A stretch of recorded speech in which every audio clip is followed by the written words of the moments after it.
이 사건은 1982년 10월 17일에 공소시효가 끝남으로써 이제는 범인을 붙들어도 처벌할 수가 없게 됐다. 경찰과 검찰과 법원과 언론이 고문과 조작과 오판과 오보로서 무고한 사람들을 고생시키는 틈을 타서 범인은 면죄부를 받고 만 것이다. 힘없는 서민들이 경찰, 검찰, 법원, 언론의 총공세에 직면할 때 얼마나 비참하게 되는가를 이 사건은 똑똑하게 보여주고 있다. 제도의 범죄는 처벌되지 않고 개인의 피해는 회복될 수 없음을 고문 후유증으로 40대에 요절한 김기철 씨는 폐인이 된 그의 몸과 정신으로 입증하였다. 이 기사는 1981년부터 1982년에 걸쳐 월간 마당에 쓴 것이다.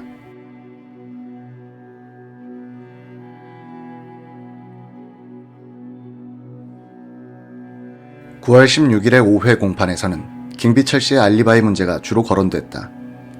서윤학 변호사는 근하군이 살해된 10월 17일 아침에 김 씨는 여느 때처럼 계금동 동일교통주차장에서 배차일을 했다고 말하고, 그 증거로 김 씨가 써놓은 배차표와 그 근방 식당의 외상 장부를 내보였다. 검찰 측의 기록에는 기철 씨가 17일 아침 대구로 올라가 불법 출소하는 금식 씨를 마중하는 걸로 돼 있었다. 서 변호사의 증거 제시에 대해 검사들은 조작된 장부라고 맞섰고, 변호사는 필적을 보면 알 것이다 라고 반박했다. 이날엔 근하군 시체가 된 마분지 상자를 들고 탄 범인을 시청 뒤 바닷가까지 실어다 주었던 택시 운전사 장태룡 씨가 증인으로 나왔다.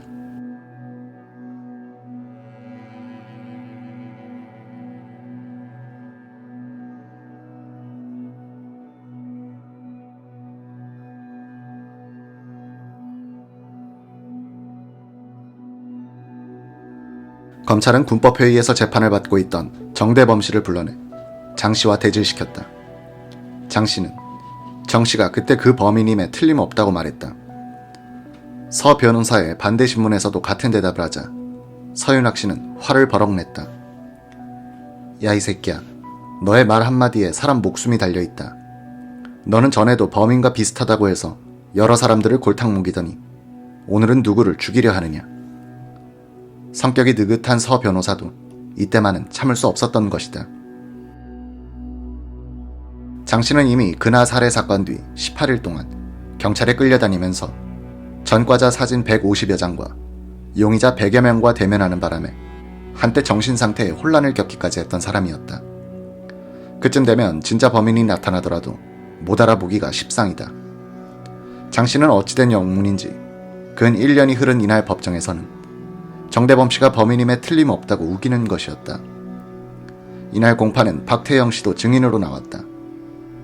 그는 출소하는 금식 씨를 마중 나가 목욕을 시키고 팬티를 갈아입게 한 것은 1967년 10월 17일이 아니라 그해 11월 17일이었다고 말했다.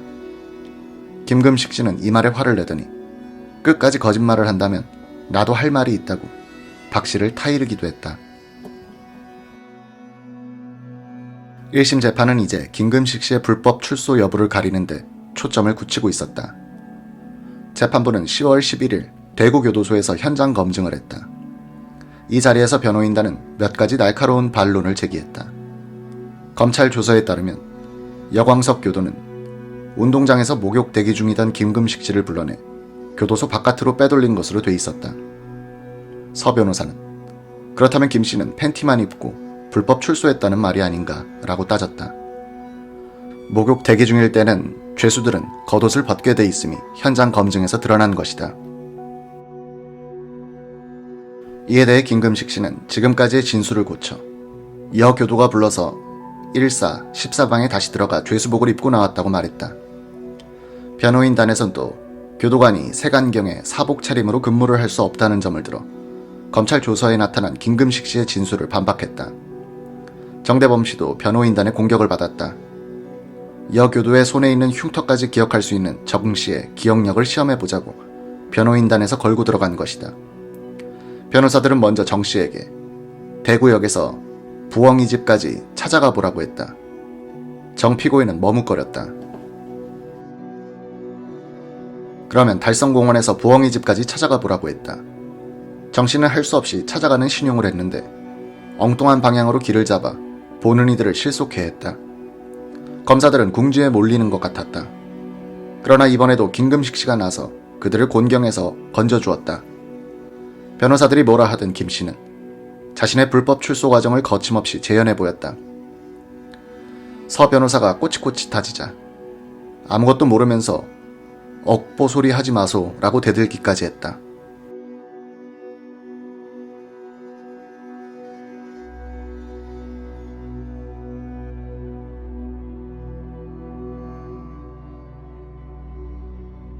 김금식 씨는 장판교를 지키는 장비처럼 완강하게 변호사들의 화살을 막아내고 있었다. 그는 인류 변호사들의 예리한 공격이 뚫을 수 없는 방패요, 난공불락의 성벽이었다. 그가 버티고 있는 한 검사들은 그 성체에서 안주할 수 있으며 변호사들이 찾아내려는 진실 확인의 길은 차단될 터였다. 재판은 질질 끌었다. 9회 공판이 열린 것은 10월 21일. 1심 재판이 시작된 지 만 석 달이 흘렀다. 신문들은 재판 기사를 3, 4단으로 작게 취급, 이 재판에 흥미를 잃고 있음을 보여주었다.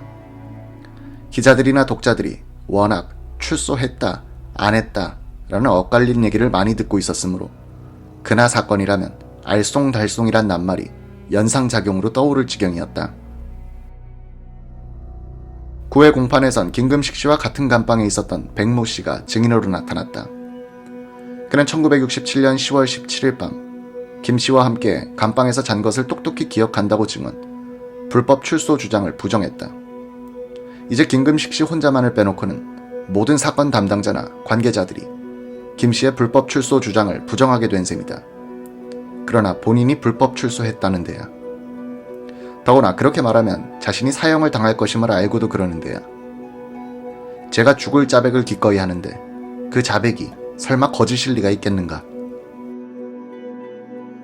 아무래도 범행을 부인하는 피고보다는 자신의 범행을 고백하는 피고를 더 믿게 되는 것은 인간의 본성일 것이다.